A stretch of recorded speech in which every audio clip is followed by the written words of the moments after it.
Good morning everybody. जैसा कि आप लोगों को पता है कि हमारी जो सीरीज चल रही है फंडामेंटल की, तो फंडामेंटल की सीरीज में हमने अभी तक क्या खत्म किया है। हमने स्टार्टिंग में पढ़ा था कि एक सेंटेंस में सब्जेक्ट कहाँ होता है, वर्ब क्या होती है, ऑब्जेक्ट क्या होता है। फिर हमने उसके बाद पढ़ा सेंटेंस के टाइप, फिर हमने सेंटेंस में देखा फ्रेज क्या होती है, क्लॉजेस क्या होते हैं, और फिर उसके बाद हम आए कहाँ, फिर हमने देखा हमारा पार्ट ऑफ स्पीच, जो हमारे पार्ट्स ऑफ स्पीच थे हमने उनको डिस्कस किया। उनको डिस्कस करने के बाद फिर हमने उनमें एक एक टॉपिक को उठाना स्टार्ट किया। जैसे पार्ट ऑफ स्पीच में सबसे पहले हमने पढ़ा नाउन।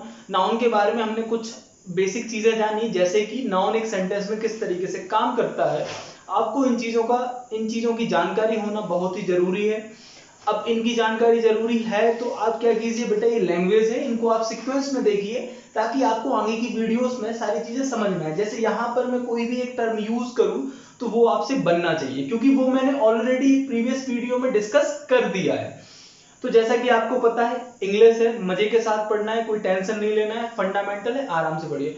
फिर हमने देखो जैसे नाउन पढ़ा, नाउन में हमने पढ़ा कि नाउन एक सेंटेंस में कैसे काम करता है। नाउन एक सब्जेक्ट बन सकता है, नाउन ऑब्जेक्ट बन सकता है वर्ब का, नाउन ऑब्जेक्ट बन सकता है किसी प्रपोजिशन का, नाउन कॉम्प्लीमेंट बनता है किसी सब्जेक्ट का, तो वो सब्जेक्ट कॉम्प्लीमेंट कहलाता है। अगर ऑब्जेक्ट का बने तो वो ऑब्जेक्ट कॉम्प्लीमेंट कहलाता है। ये हमने नाउन के बारे में जाना। फिर हमने पढ़ा प्रोनाउन, प्रोनाउंस के टाइप को हमने डिस्कस किया।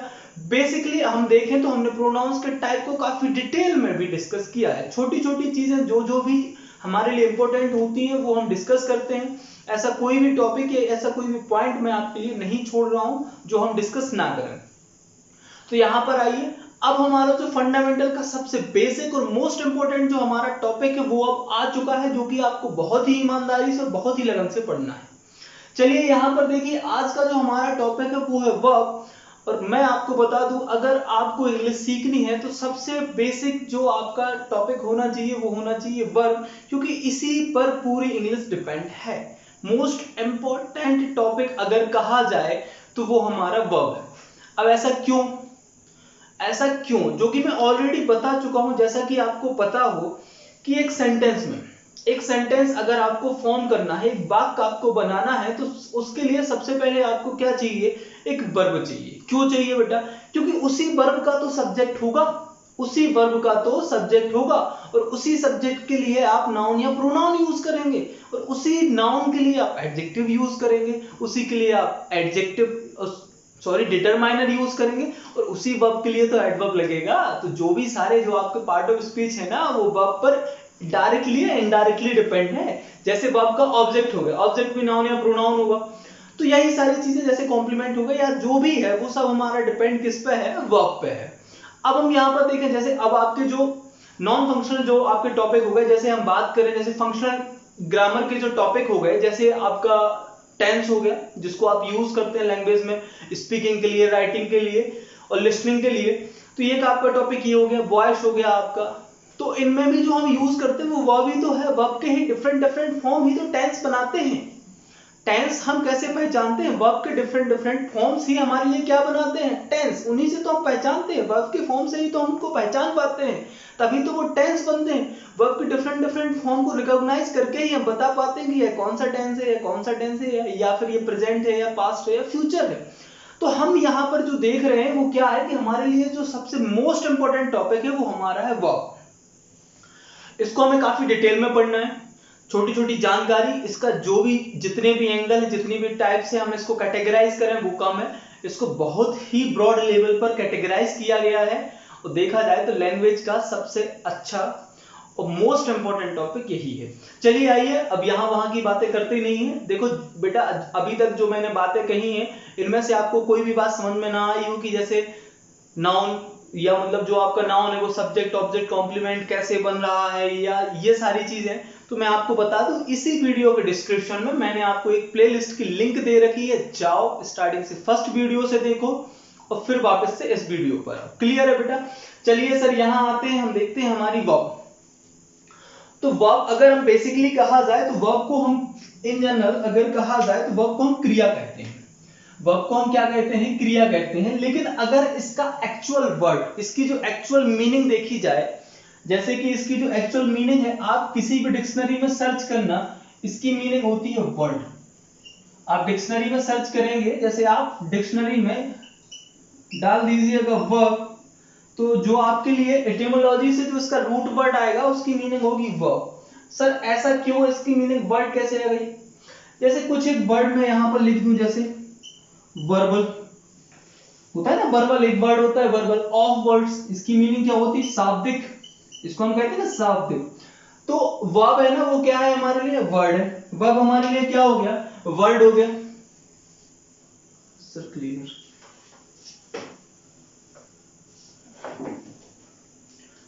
तो वर्ब हमारे लिए बेसिकली क्या होता है बेटा? वर्ड होता है। और अगर हम जानने की कोशिश करें तो जो भी सारे के सारे जो वर्ड होते हैं वो बाय डिफॉल्ट, बाय डिफॉल्ट से मतलब क्या, अगर हम देखें तो सारे के सारे जो वर्ड होते हैं वो नाउन होते हैं, लेकिन वर्ब ऐसे वर्ड होते हैं जिनमें क्या होती है? एक्शन होती है।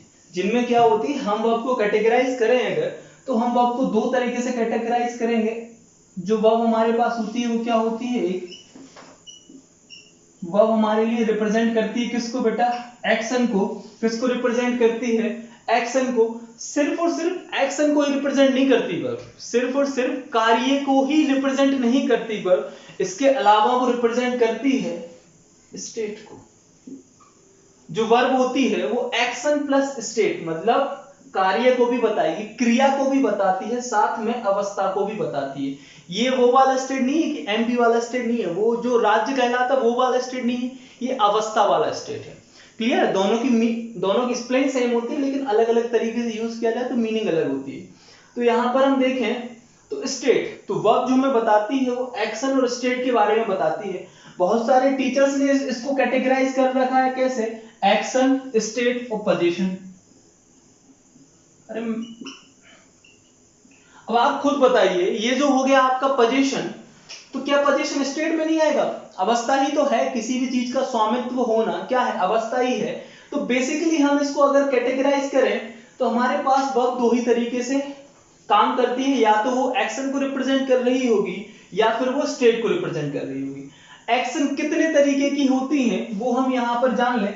इन जनरल जो हमारी लैंग्वेज होती है या फिर हमारे आम बोलचाल की भाषा में जो हमारी एक्शन होती है ये दो ही तरीके की होती है। ऐसी एक्शंस जो कैसी हो? डूइंग एक्शन, और एक्शंस जो हैपनिंग हो। तो हमारे पास जो एक्शन होती है वो दो ही तरीके से ब्रॉड कैटेगरीज में डिपेंड है। वो क्या है हमारे लिए? ऐसे एक्शंस जो क्या है? डूइंग है, और ऐसे एक्शंस जो क्या है? हैपनिंग है। अब इनके कुछ एग्जांपल से समझ लें। जैसे डूइंग एक्शन, डूइंग एक्शन में क्या होगा? कोई करने वाला होगा, कोई करने वाला होगा, इनमें डूअर होगा, करता होगा, इनमें करता नहीं होगा, इनमें डूअर नहीं होगा, तभी तो ये हैपनिंग है। इनमें डूअर नहीं होगा। और स्टेट, अब स्टेट, अब इसमें ये डूअर का होना या ना होना तो डिपेंड ही नहीं करता, क्योंकि ये तो अवस्था को बता रहा है। जैसे यहां पर आ जाओ, मैं कुछ एग्जांपल से बोलूं। यहां पर देखो, राम किल्ड रावण। यहां पर देखें तो हम सबसे पहले हमारे पास वर्ब क्या हो गई बेटा? किल। सबसे पहले यहां पर हम देखें हमारे पास वर्ब क्या हो गई? किल। राम हमारे लिए क्या हो गया? सब्जेक्ट, एक्शन हो गई ना ये। किसी भी कार्य के किए जाने या होने के बारे में जो शब्द बताता है वो हमारे लिए क्रिया होती है। क्या होती है? वो हमारे लिए क्रिया होती है। तो यहां पर हम देखें राम किल्ड रावण, तो ये हमारे लिए वर्ब हो गई, ये हमारे लिए सब्जेक्ट हो गया। तो यहां पर आप देखें कि यहां पर ये वर्ब कैसी है? डूइंग, ये है तो एक्शन, ये या तो ये की गई है या फिर ये हुई है, ये अवस्था नहीं है। तो यहां पर हम देखें तो राम किल्ड रावण, तो ये डूइंग है या हैपनिंग है? तो आपको पता है कि राम ने यहां पर कुछ किया है, तो ये कैसी है हमारी? डूइंग है। अगर ये डूइंग है तो ये क्या हो गया इसका? डूअर। ये क्या हो गया इसका? डूअर। अब यहां पर आ जाओ, मैं एक सेंटेंस लिखूं, दी सन राइजेस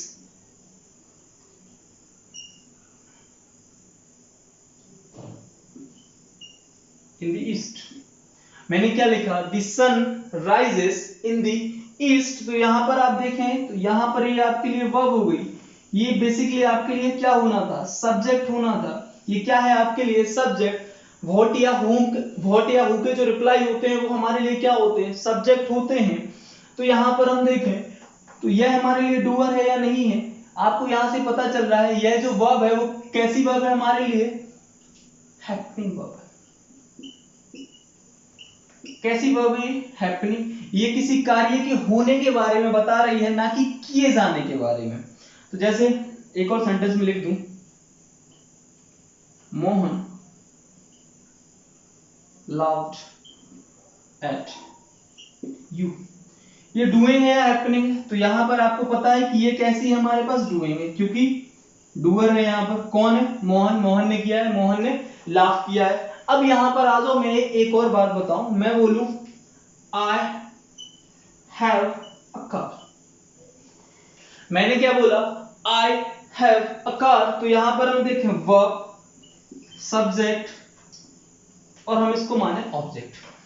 तो क्लियरली यहां से हम देखेंगे तो यहां पर आपको पता चल रहा होगा कि ना तो ये सब्जेक्ट डूअर है, डूअर होता तो इसने कुछ किया है? नहीं, इसने कुछ भी नहीं किया है। यहां पर क्या लिखा है statement? I have a car, मेरे पास एक कार है। तो यह क्या बता रहा है बेसिकली? यह बेसिकली हमारे लिए जो बता रहा है वो बता रहा है स्टेट। क्या बता रहा है? स्टेट। या फिर हम कहें तो बेसिकली हमारे लिए जो वर्ब अलग अलग तरीके से शो कराती है वो डूइंग, हैपनिंग, और स्टेट की जो जेनेरिक वर्ब होती है वो क्या होती है? बीइंग। तो बेसिकली वर्ब में अगर हम देखें तो वर्ब में तीन फीचर होते हैं, डूइंग, हैपनिंग और बीइंग। अब हम इसको अगर थोड़ा सा और कैटेगराइज करें तो जैसे क्या, एक्शन हो गई और स्टेट हो गई। तो एक्शन दो तरीके की, डूइंग और हैपनिंग, और स्टेट जो रिप्रेजेंट करती है बीइंग को, होना, किसी भी चीज का होना जो है। जैसे मैं बोलूं, एक स्टेटमेंट यहां पर लिख दूं, राम इज अ डॉक्टर।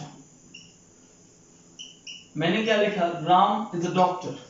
तो बेसिकली आपको पता है ये आपके लिए वर्ब हो गई, ये आपके लिए सब्जेक्ट हो गया, और ये बेटा पता है तुम्हारे लिए कॉम्प्लीमेंट है। नहीं पता ये कॉम्प्लीमेंट कैसे हुआ, क्या है, तो प्रीवियस वीडियोस रेफर करो, पूरी वीडियो देखो, तभी समझ में आएगा। बाकी इस चीज को हम यहीं पर और अच्छे से डिस्कस करेंगे वर्ब टॉपिक में जल्दी से। अभी मतलब 2-3 वीडियो के बाद लिंकिंग वर्ब आएगी तो उसमें हम इसको डिस्कस कर रहे होंगे। यहां पर आ जाइए, राम इज अ डॉक्टर। तो यहां पर हम देखें, राम हमारे लिए क्या हो गया? सब्जेक्ट। राम हमारे लिए क्या है? सब्जेक्ट। क्या बताओ, राम ने कुछ किया है? नहीं। राम को कुछ हुआ है? नहीं। राम कुछ है। क्या है ये? बीइंग, अवस्था, स्टेट। यहां से आप क्या रिप्रेजेंट कर रहे हैं? स्टेट। जैसे एक और यहां पर एग्जांपल लिख दूं, the roses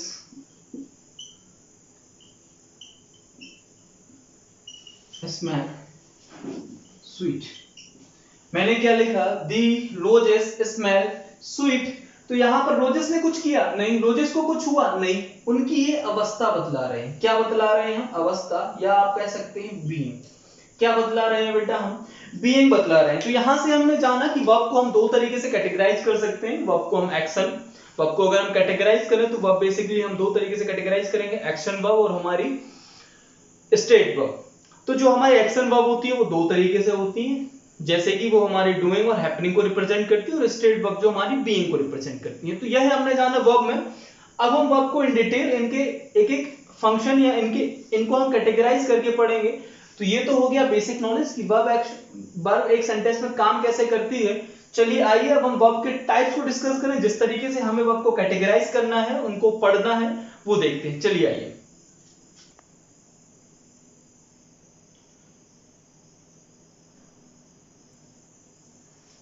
Let us discuss the verb according to their categorization। तो हमने वर्ब को जो इनके फॉर्म या मतलब इनके बेसिस पे जो हमने इनको कैटेगराइज किया है, या काइंड में हमने जो कैटेगराइज किया है, वो बेसिकली हमने वर्ब को दो तरीके से कैटेगराइज किया है। तो जो हमारे पास जो बेसिकली सबसे पहला कैटेगराइजेशन है वो क्या है? ऑक्सिलरी वर्ब और मेन वर्ब। ये वो वाली वर्ब है जो हमारे लिए एक्शन वाली जो वर्ब थी वो हमने उनको बेसिकली दो तरीके से कैटेगराइज किया है, एक हमारी ऑक्सिलरी वर्ब्स और एक हमारी मेन वर्ब। जो बेटा ऑक्सिलरी वर्ब्स होती हैं, या सर जो ऑक्सिलरी वर्ब होती है इनको आप कहते हैं हेल्पिंग वर्ब्स। ये हमारे लिए जो वर्ब होती है वो हेल्पिंग वर्ब होती है, और जो मेन वर्ब होती है बेसिकली यही हमारे लिए फॉर्म हम चेंज करती है, और इन्हीं का हम ये हमारी मेन एक्शन को रिप्रेजेंट करती हैं। मेन जो हमारे पास जो एक्शन को रिप्रेजेंट कराना है, स्टेट को रिप्रेजेंट कराना है, वो हमारी मेन वर्ब ही कराती है। जो हमारी हेल्पिंग वर्ब होती है हमें हेल्प करती है। अब हेल्प किस तरीके से करती है वो जानना है। जैसे हमारी जो प्राइमरी ऑक्सिलरी वर्ब्स होती हैं ये हमें बेसिकली जब हेल्प करती है तो वो हमें हेल्प करती है टेंस में। यह हमें हेल्प कहां करती है सर? टेंस में हेल्प करती हैं। इनका जो मेन फंक्शन होता है प्राइमरी ऑक्सिलरी वर्ब्स का, वो हमारे लिए टेंस में हेल्प करती हैं। और जो मॉडल्स का होता है ये हमारे लिए स्पीकर का इंटेंशन बताती हैं।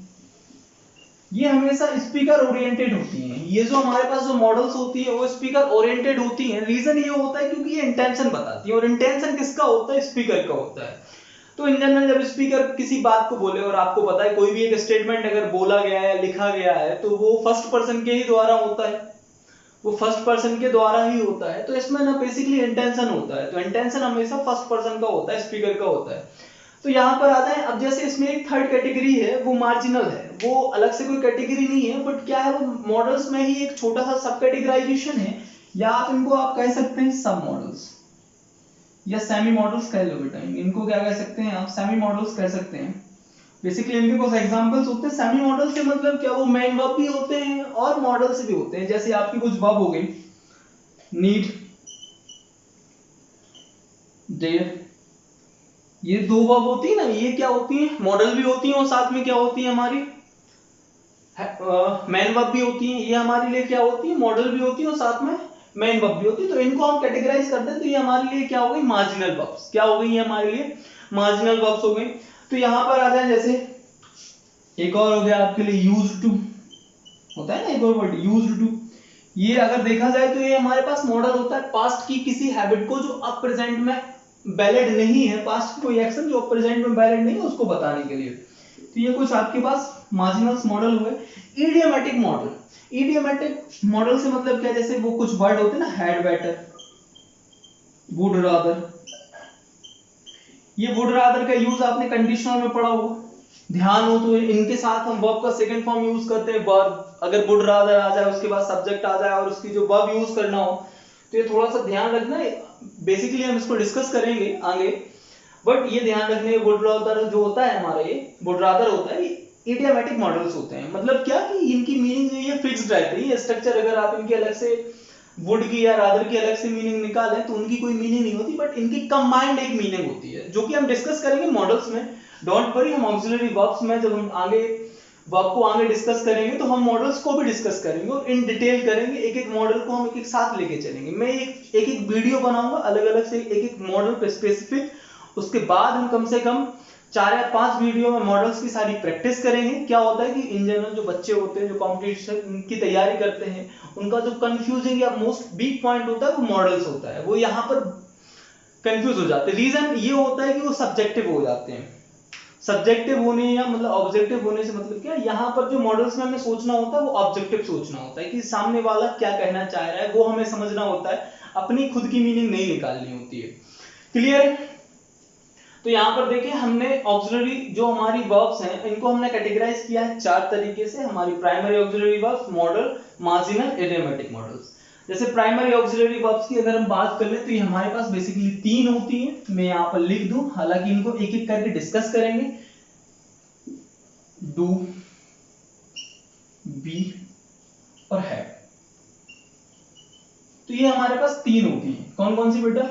कौन कौन सी होती है सर? डू, वी और हैव। ये बी की फॉर्म होती है, एज, एम, आर, वॉज, वर। कोई भी स्टूडेंट अगर नया है, पहली बार ये वीडियो देख रहा है, तो मैं 1000 बार बोल चुका हूँ, लाख बार बोल चुका हूँ, सीक्वेंस से देखो, स्टार्टिंग की वीडियो भी देख लो। समझ रहे हो? ज्यादा तेज ना बनो। जाओ, सबसे पहले क्या करो, स्टार्टिंग से वीडियो देखो, सारी देखो, ताकि समझ में आए। गारंटी है अगर आप वो पूरी वीडियो देख लेंगे तो आपको लैंग्वेज में बहुत कुछ सीखने को मिलेगा। ऐसा नहीं है, बहुत सारे ऐसे पॉइंट होंगे जो आपने नहीं पढ़े होंगे, जो आपको नहीं पता होंगे, वो भी खुल जाएंगे। ठीक है, चलिए यहाँ आए, ये हमने ऑक्सिलरी वर्ब्स के बारे में डिस्कस किया। फिर हमारा जो मेन इंपॉर्टेंट बचता है वो हमारे पास बचता है हमारी मेन वर्ब्स का। जो हमारी मेन वर्ब्स होती है, या जो एक्शन वर्ब होती है, जो एक्शन को रिप्रेजेंट कर रही होती है या स्टेट को रिप्रेजेंट कर रही होती है, ये जो वर्ब होती है असिस्ट करती है, हेल्प करती है उस एक्शन को। ये हेल्प कर रही होती है किसको? उस एक्शन को। तो यहाँ पर हम देखें तो बेसिकली हमने इनको कैटेगराइज कर रखा है इस तरीके से। हम वर्ब को इस तरीके से कैटेगराइज कर सकते हैं, मेन वर्ब को, ट्रांजिटिव, इंट्रांजिटिव। वर्ब को अगर हम कैटेगराइज करें ट्रांजिटिव, इंट्रांजिटिव। एक और कैटेगराइजेशन है जो इसमें नहीं लिखा है, कॉपुलेटिव, नॉन कॉपुलेटिव। तो यहाँ पर हम देखें जैसे डायनेमिक और स्टैटिक। डायनेमिक और स्टैटिक और फिर हमने finite and non finite verb में, और regular irregular, linking verb and causative. ये कोई कैटेगराइजेशन नहीं है, ये वर्ब में कहीं पर एक पार्ट है जिनको हमें डिस्कस करना है, इनको हम फर्दर डिस्कस करेंगे, बट ये कोई कैटेगराइजेशन नहीं है। कॉपुलेटिव, नॉन कॉपुलेटिव, ऐसी टाइप की जो वर्ब है वो हम डिस्कस करेंगे। जैसे ट्रांसटिव और इंट्रांसटिव में बेसिक जो डिफरेंस की बात करें वो हम ये ऐसे कर सकते हैं कि ट्रांसटिव ऐसी वर्ब होती है जिनके ऑब्जेक्ट होते हैं, ऐसी वर्ब जिनके बाद ऑब्जेक्ट आ जाए तो वो ट्रांसटिव। इंट्रांसटिव वो जिनके ऑब्जेक्ट ना आए। तो जैसे हम यहां पर लिख दें ऑब्जेक्ट, और इनमें ऑब्जेक्ट लैक करता है, नहीं होता है, ये कैटेगराइजेशन हो गया। जैसे डायनेमिक और स्टैटिक वर्ब हो गई। डायनेमिक वर्ब वो हो गई जो एक्टिविटी को रिफर करती है, एक्टिविटी चाहे आपकी एक्शन हो, एक्टिविटी हमारी इन जनरल क्या होती है, स्टेट वो होती एक्शन होती है, और ये जो हमारे लिए रिप्रेजेंट करती है स्टेट वर्ब, वो स्टेट को रिप्रेजेंट करती है। Finite and non finite verb की बात करें तो फाइनाइट वर्ब बेसिकली हमारी टेंस प्लस मॉडल्स में यूज होती है, और नॉन फाइनाइट वर्ब्स जो कि सब्स्टिट्यूट होती है हमारी किसी एक क्लॉज की या फिर किसी फ्रेज की जो कि हमें यूज करना होता है। नहीं पता ये क्लॉज फ्रेज क्या कहलाता है तो प्रीवियस वीडियो देख लो। Regular and irregular verb, regular verb वो होती है जिनके पीछे ईडी लगाकर जोड़ दिया जाता है, और इररेगुलर वर्ब्स वो होती है जिनके डिफरेंट डिफरेंट फॉर्म्स होते हैं, जैसे राइट, रोट, रिटन हो गया, ऐसी वर्ब जैसे गो, वेंट, गॉन हो गया, these are the irregular verbs. और जो रेगुलर वर्ब हो गई जैसे टॉक्ड, टॉक्ड हो गया, ठीक है, मूव, मूव्ड हो गया। तो ऐसी जो वर्ब होती है हमारी रेगुलर वर्ब होती है। जैसे टीच, टॉट हो गया, तो ये हमारी रेगुलर वर्ब है। यहां पर आ जाइए, जैसे लिंकिंग वर्ब की बात करें तो लिंकिंग वर्ब वो होती है जो सब्जेक्ट के लिए कॉम्प्लीमेंट का काम करती है। पॉजिटिव वर्ब वो कहलाती हैं जिनमें किसी पर्सन को कॉज किया जाए या मतलब उसको फोर्स किया जाए कोई काम करने के लिए, मतलब किसी को बाध्य किया जाए किसी काम को करने के लिए या फिर उससे करवाया जाए, तो ऐसी वर्ब जो हम यूज करते हैं वो पॉजिटिव कहलाती है। तो बेसिकली हमने आज क्या देखा, आज हमने सिर्फ वर्ब को कैटेगराइज किया है। कल की वीडियो में जो हम डिस्कस करने वाले हैं, जो हमारी नेक्स्ट वीडियो आएगी उसमें हम डिस्कस करेंगे हमारी प्राइमरी ऑक्सिलरी वर्ब्स, इनके यूजेस, ये कहां पर यूज होती है, किस तरीके से यूज होती है। ये सिर्फ आपके बेसिक अंडरस्टैंडिंग के लिए मैंने इस वीडियो को बनाया है। अब हमें पढ़ना है प्राइमरी वर्ब्स। क्लियर है? आज के लिए बाय, मिलते हैं कल या नेक्स्ट वीडियो में। Have a nice day.